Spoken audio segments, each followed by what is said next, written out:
En el nombre del Padre, del Hijo y del Espíritu Santo. Amén.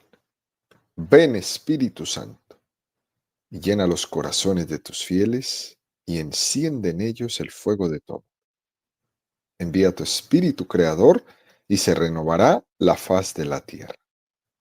Estamos estudiando el Catecismo de la Iglesia Católica, su tercera parte, la vida en Cristo. Segunda sesión, los 10 mandamientos. Capítulo segundo, amarás a tu prójimo como a ti mismo. Artículo quinto, el quinto mandamiento, no matarás. Habéis oído que se dijo a los antepasados, no matarás, y aquel que mate será reo ante el tribunal. Pues yo os digo, todo aquel que se encolerice contra su hermano será reo ante el tribunal. Continuamos subiendo el monte Sinaí de la mano de Moisés a recibir allá arriba los 10 mandamientos. Son 2.285 metros que mide el monte Sinaí. El catecismo dedica 505 números al estudio de los 10 mandamientos. Es decir, subiremos 4 metros del monte Sinaí por cada número del catecismo que estudiemos. Hoy nos encontramos en el metro 1034 de altura. Entramos en el tercer apartado de este artículo, donde el catecismo dedica 16 números, del 2302 al 2317, al estudio del tema que tiene como título La defensa de la paz. El día de hoy vamos a profundizar en los números 2302 y 2303 con el tema La paz. Número 2302 del Catecismo de la Iglesia Católica dice: recordando el precepto no matarás, Mateo 5:21, nuestro Señor pide la paz del corazón y denuncia la inmoralidad de la cólera homicida y del odio. La ira es un deseo de venganza. Desear la venganza por el mal de aquel a quien es preciso castigar es ilícito. Pero es loable imponer una reparación para la corrección de los vicios y el mantenimiento de la justicia.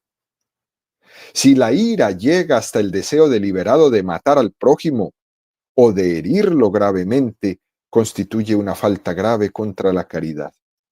Es pecado mortal. El Señor dice: todo aquel que se encolerice contra su hermano será reo ante el tribunal. Es un número maravilloso este que nos presenta el catecismo esta mañana, queridos amigos, y lo primero que hace es remitirnos a un número que ya estudiamos, el 1765, para ponernos en guardia ante la cólera y el odio. Y dice el catecismo: las pasiones son numerosas. La más fundamental es el amor, que la atracción del bien despierta. El amor causa el deseo del bien ausente y la esperanza de obtenerlo. Este movimiento culmina en el placer y el gozo del bien poseído. La aprensión del mal causa el odio, la adversión y el temor ante el mal que puede sobrevenir. Este movimiento culmina en la tristeza a causa del mal presente o en la ira que se opone a él. Muchas veces nos hemos referido a las pasiones como algo negativo, pero también lo podemos ver desde un punto de vista positivo. El hombre necesita tener pasión en lo que hace. Otra cosa diferente es que esa pasión la conduzca mal. Pero la pasión es un componente natural del psiquismo humano. Es el lugar en el que el hombre desea sensiblemente y por tanto se va a entregar a aquello que sensiblemente desea, lo va a perseguir con pasión. Por eso este número 1765 que nos hizo referencia al catecismo nos dice que la más fundamental de las pasiones es el amor que la atracción del bien despierta. El bien me atrae, Lo bueno me atrae. Por eso Dios, que es el bueno por excelencia, es aquello a lo que todo hombre tiende, al bien supremo. La primera de las pasiones es que el bien nos resulte atrayente, no el mal. Uno de los problemas de la vida moral es precisamente que nos falta pasión. Nos falta sentirnos atraídos hacia el bien. Y parecería que en nuestra vida solo nos atraen las tonterías y nos resulta indiferente el bien. Y eso está marcando nuestra cultura tremendamente. Lo que debería despertar para nosotros pasión nos deja indiferentes, mientras lo que no debería robarnos la paz nos saca de nuestras casillas en un segundo. Las tonterías nos sacan de las casillas. ¿Y qué quiere decir eso? Que las pasiones no las tenemos bien conducidas, que nos dominan. Por eso es muy importante esto a lo que nos invita el catecismo, esforzarnos por educar nuestras pasiones. Ya el Evangelio, Jesús en el Evangelio nos lo dice, Mateo 23, 24, guías ciegos. Ustedes cuelan un mosquito, pero se tragan un camello.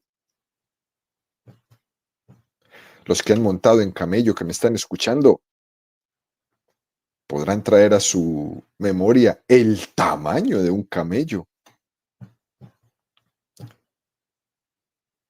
Cuando hay esos desequilibrios pasionales, es necesario usar y llenarse de mucha paciencia para poder reconducir todo eso.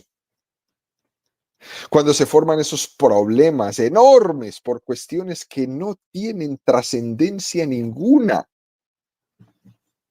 hay que tener paciencia para poder reconducir todo eso. Todos esos problemas, que eso pasa mucho en las familias desestructuradas. Se arman unos líos, unos problemas por nada, porque dejó la camisa, porque no puso la toalla, porque dejó los zapatos, porque... Y se arman unos problemas enormes. Y todo eso nace de no tener las pasiones bien educadas. Pero en lo importante no hacen caso, no dicen nada. Que el hijo está fumando marihuana, él es libre, no pasa nada, que él decida. Que no quiere ir a la iglesia, que no se quiso hacer su primera comunión, que no quiere confirmarse, no pasa nada, que él decida. Que se fue a vivir con la novia cuando tenía 15 años, no pasa nada, eso fue lo que él decidió. En las cosas importantes no nos importa, pero si dejó los zapatos tirados, armamos una revolución, una bomba. Partiendo de esa premisa, queridos amigos, lo más fundamental de las pasiones es el amor que la atracción del bien despierta. Lo bueno me atrae. El bien me atrae. Y por eso este número 2302 del Catecismo nos dice, recordando el precepto, no matarás, nuestro Señor pide la paz del corazón y denuncia la inmoralidad de la cólera homicida y del odio. Y nos presenta el texto del Evangelio, Mateo 5, 20, 26. Porque os digo que si vuestra justicia no es mayor que la de los escribas y fariseos, no entraréis en el reino de los cielos. Habéis oído que se dijo a los antepasados, no matarás, y aquel que mate será reo ante el tribunal. Pues yo os digo, todo aquel que se encolerice contra su hermano será reo ante el tribunal, pero el que llame a su hermano imbécil será reo ante el Sanedrín, y el que le llame renegado será reo de la gehenna de fuego. Si pues, al presentar tu ofrenda en el altar, ¿te acuerdas entonces de que un hermano tuyo tiene algo contra ti? Deja tu ofrenda allí delante del altar y vete primero a reconciliarte con tu hermano. Luego vuelves y presentas tu ofrenda. Ponte enseguida a buenas con tu adversario mientras vas con él por el camino.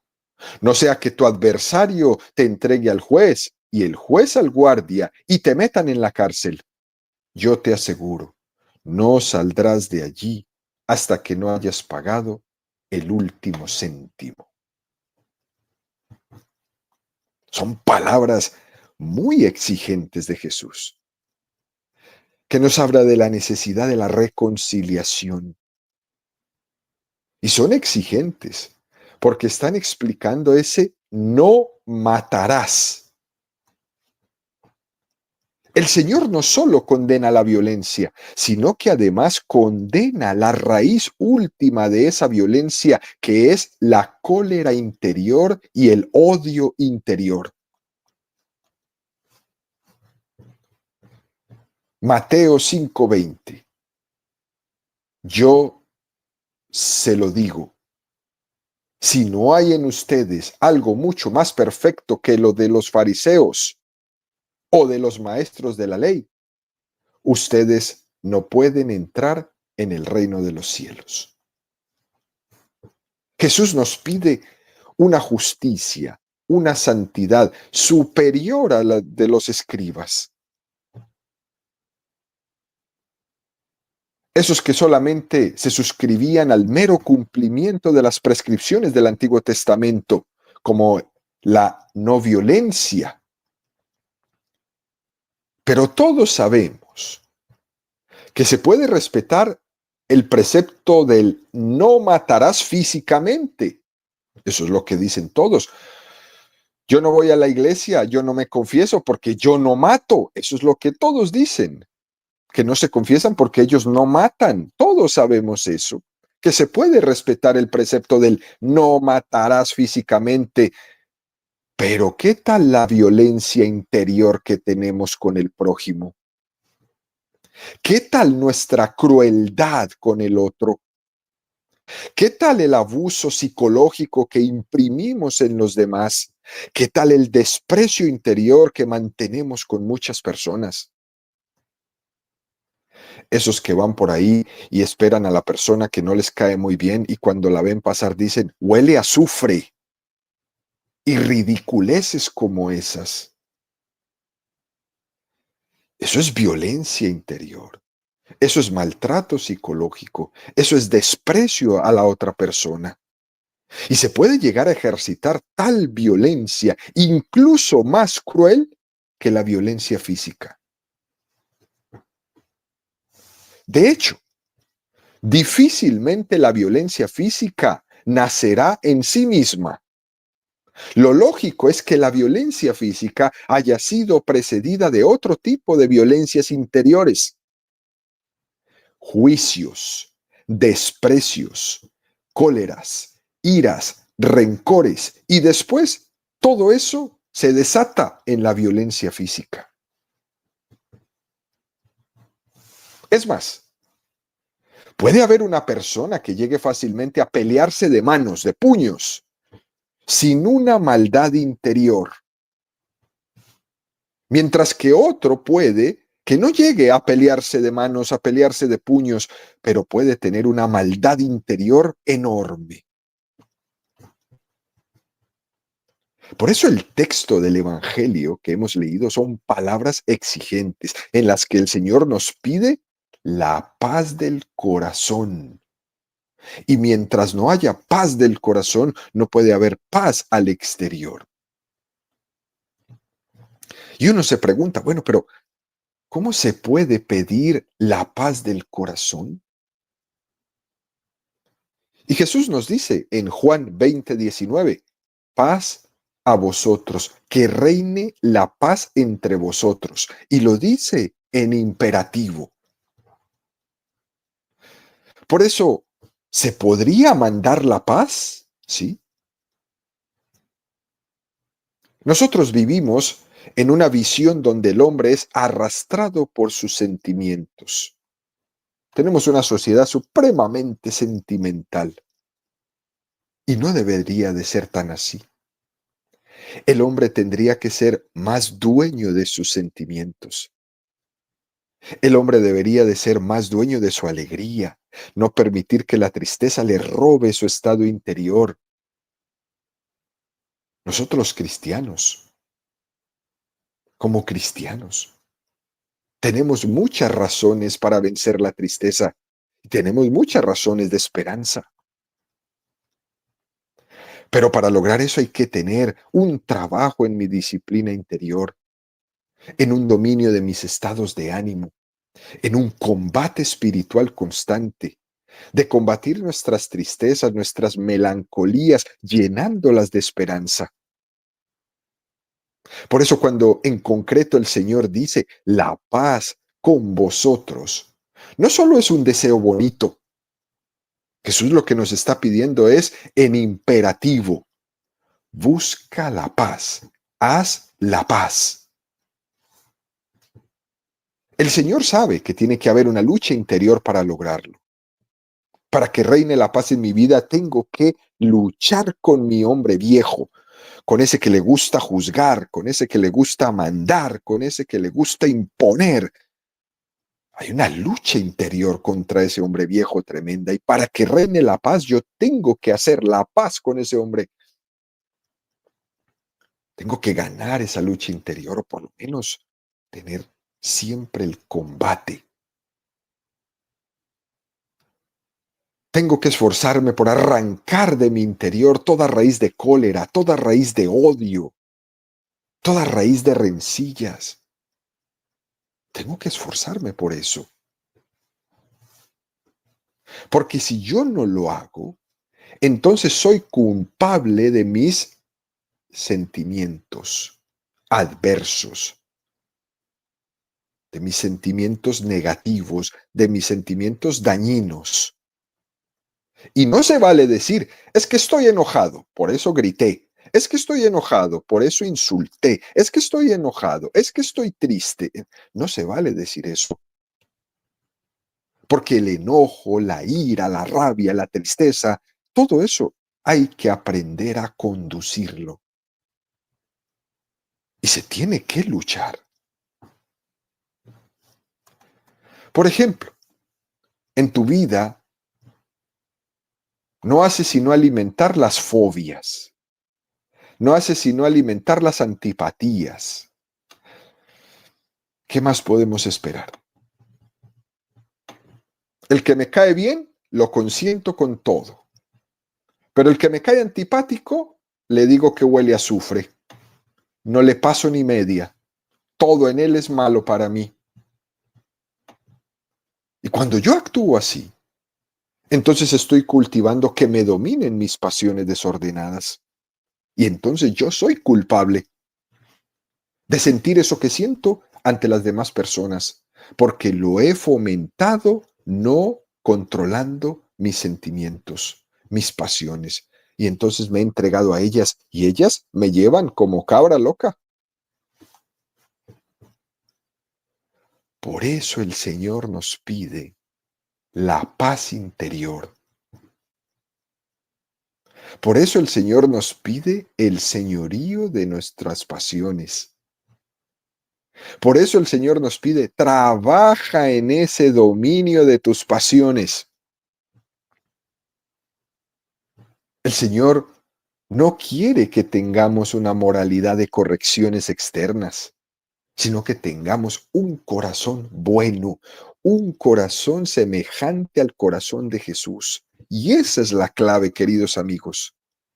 El Señor nos quiere con un corazón semejante al suyo.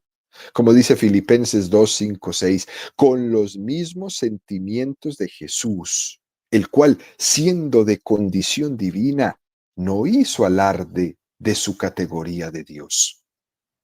Señor, dame la gracia de tener tus sentimientos. Y eso no es solo imitar ciertas acciones de Jesús, sino tomar sus sentimientos. Y hasta que nosotros no lleguemos ahí, queridos amigos, de cristianos no tenemos nada.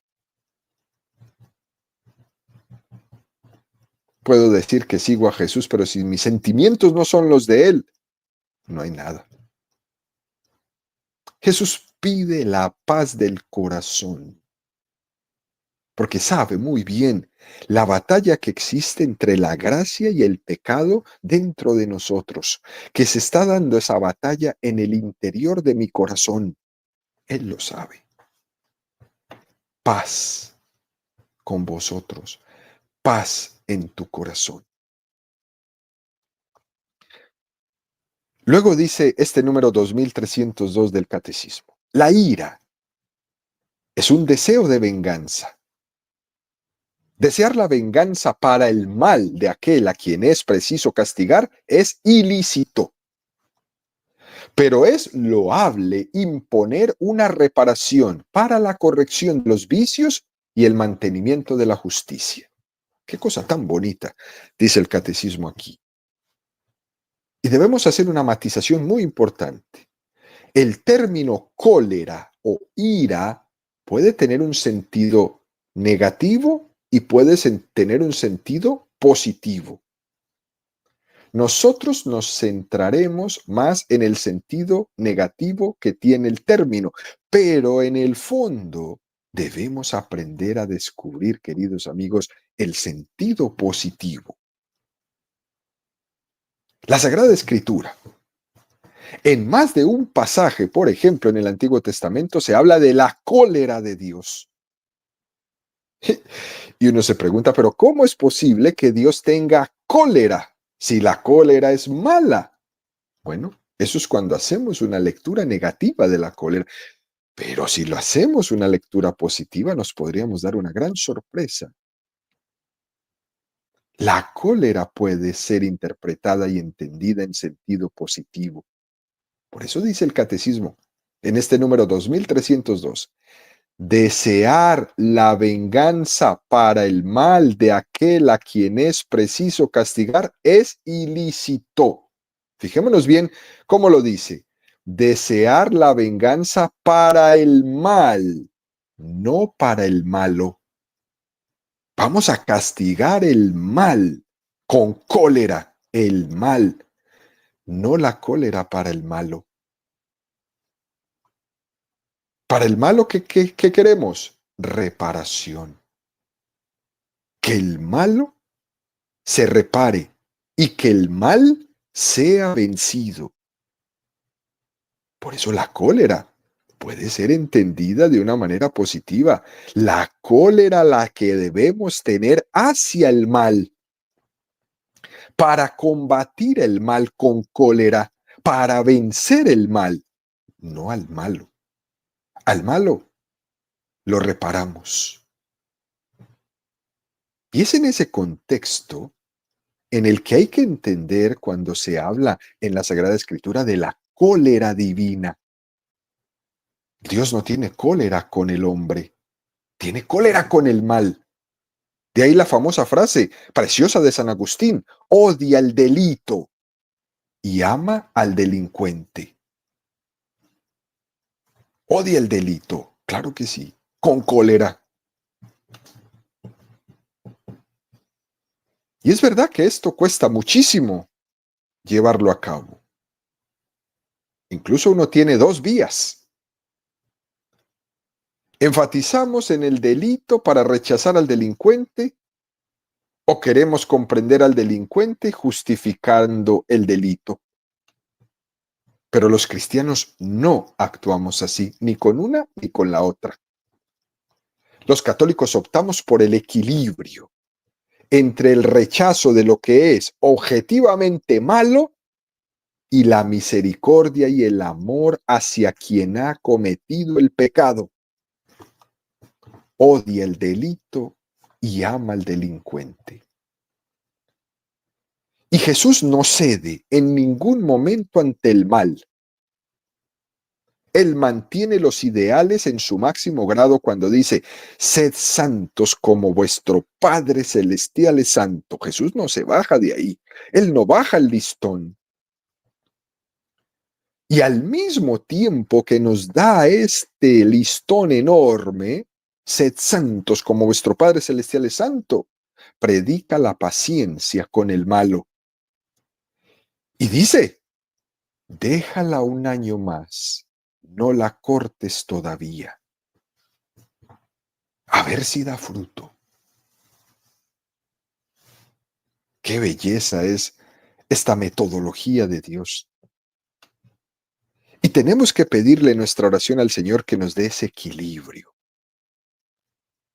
Todos tenemos el peligro de estar en uno de estos aspectos o en el otro. O la tendencia a ser unos inmisericordiosos. Por despreciar el delito, despreciamos al delincuente también.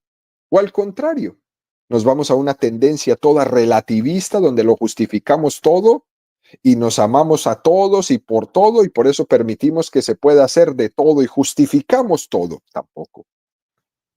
Ni ser inmisericordes ni tampoco relativistas.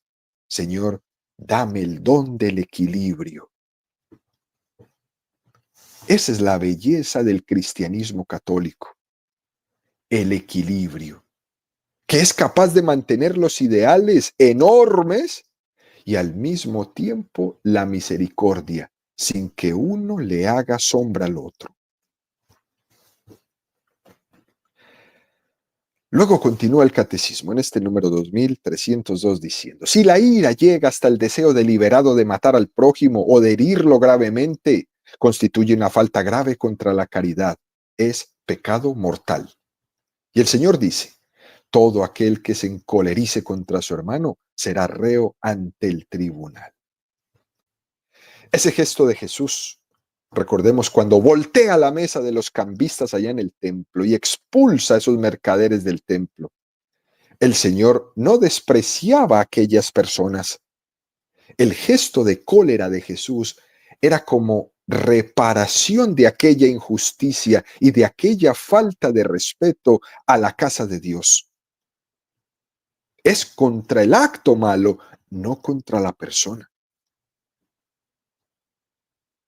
Pero podría ocurrir que otro distinto a Jesús no lo hubiera hecho de esa manera santa, sino que lo hubiera hecho con deseos malos hacia aquellos que estaban ahí, deseándoles el mal.